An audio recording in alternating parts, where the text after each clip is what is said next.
So also, real quick, check this out. While I'm on a roll here talking about this thing, we pulled the blower, and there's this. All right, what's up, guys? We're working on the CTSV today. JB's outside burning weeds. So currently, we're trying to fix two issues with the car. Issue one being a slight vibration noise, which could be the direct injection pump, the high pressure fuel pump, or a fuel line vibration or something of the sort. So that's issue one. Issue two is a big issue, is a regular hose that goes onto the feed port on the high pressure fuel side. Now it's on a quick connect because it's a quick connect connection, and a regular hose is put on there with a regular hose clamp. No good. It slides off. It's leaking. We've gotten very lucky, to say the least. I got the fan on there blowing it off because it's super hot. Of course, to get to that fuel line, it's under the supercharger, so all of this has to come off.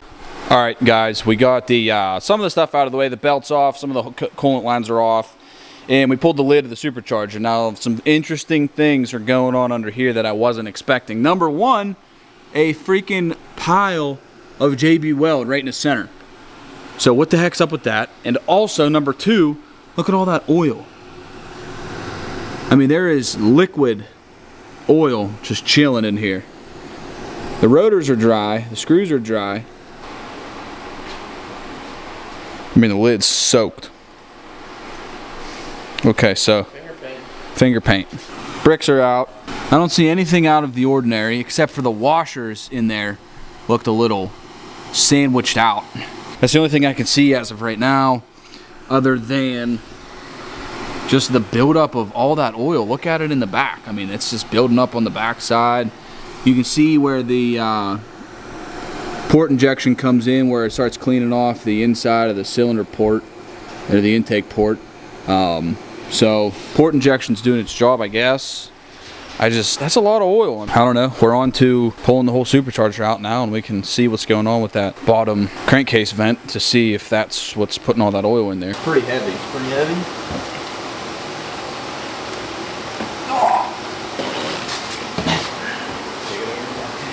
All right, so this is the main thing that we want to fix. The feed line to the high pressure pump, right there. That is not supposed to have a regular hose clamp on there. There is two hose clamps on there, but it would randomly just start leaking bad. So look, we haven't touched this yet. This is still... It's pretty sturdy on there. Could have left her. We're doing all this work for nothing. This is our dirty side crankcase vent. It's going up into the supercharger and filling with all that oil.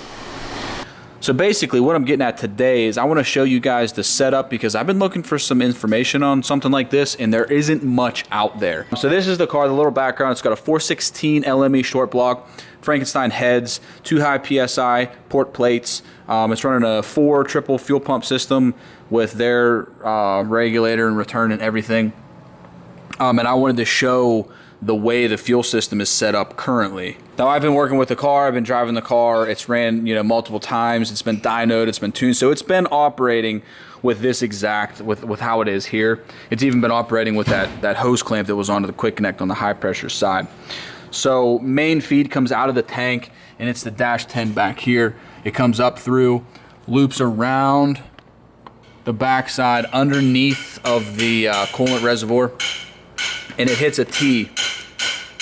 So when it hits the T, one leg comes up and hits the first port rail, and then where I have the blue rag there is where a fuel line, the original fuel line that feeds the high pressure side, would come out, wrap around here, go along the valley of the engine, back to the high pressure feed on the high pressure pump.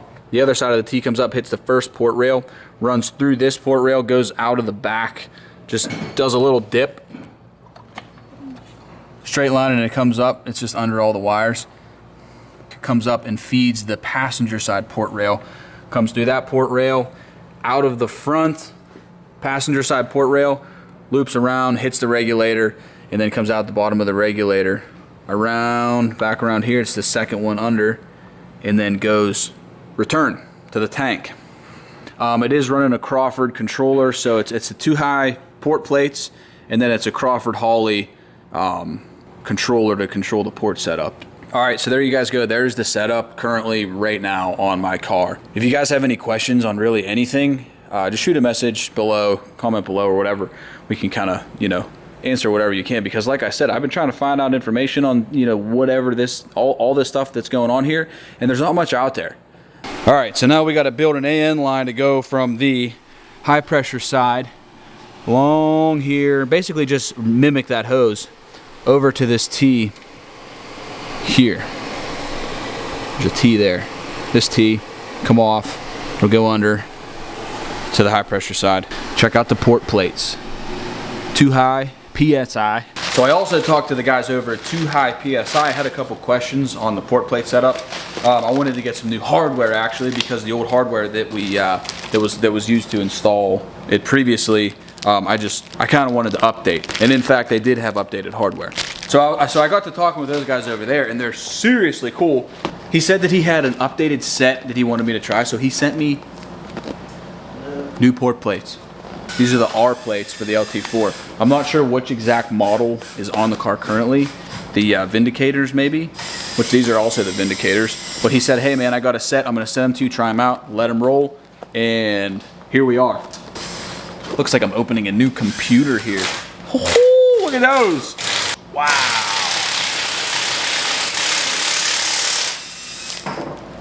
So that current generation set that's on there uses a gasket in between the port plate and the cylinder head. It uses a gasket. The new updated style that he sent me has O-ring.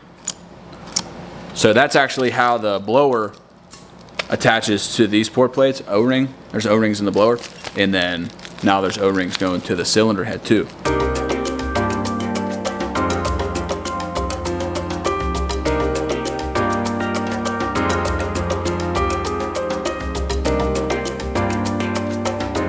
We should have everything we need to finish this today.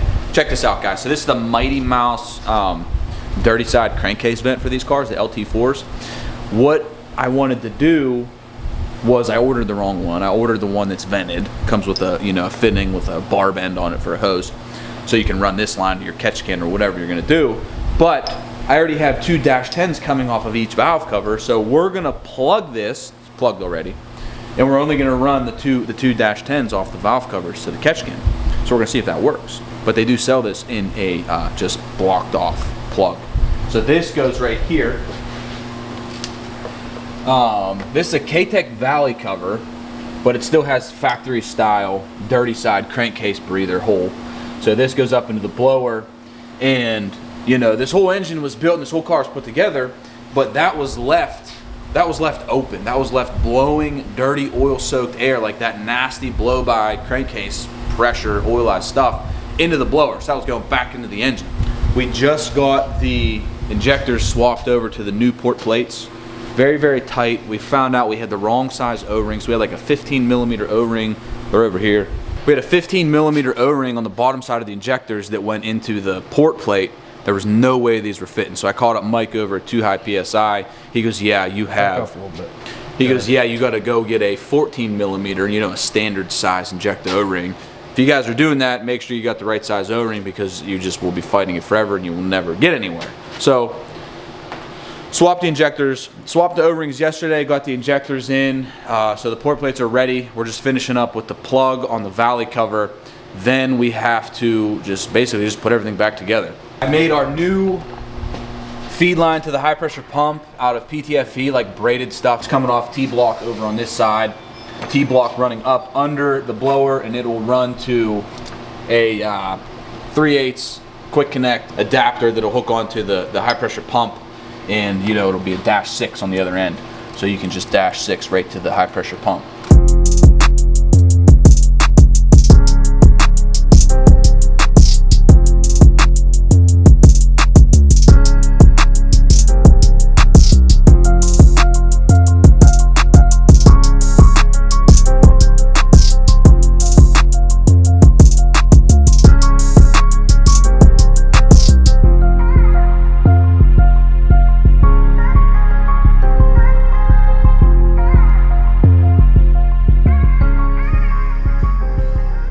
Alright guys, so we're short on lineup pins. The lineup pins are just, you know, bolts with no heads on them that go down through, and will keep the port plates in place for you. Then you come in with the blower, set it on, and all the holes will be lined up. So we don't have any lineup pins, but But I do have bolts that we could make them out of. You know, we could cut the nut off of this and use this.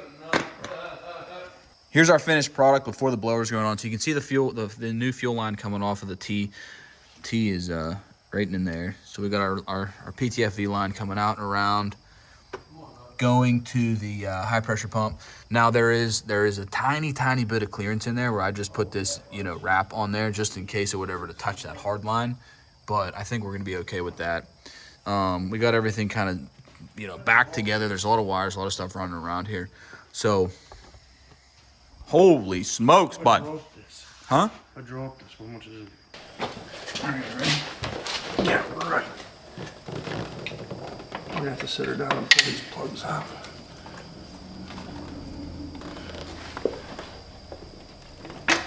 Oh, that went in good.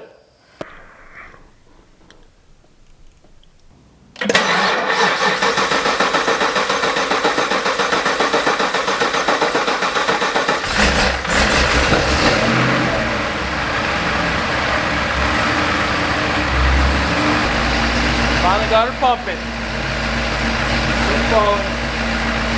All right, boys, she's done. CTSV's back on the road, potentially. I didn't drive it yet, though. I'm gonna drive it home. I'll take the camera in case anything happens. Really, all we did was new port plates and a new feed line to the high pressure pump. Seems like we should have done a lot more than that.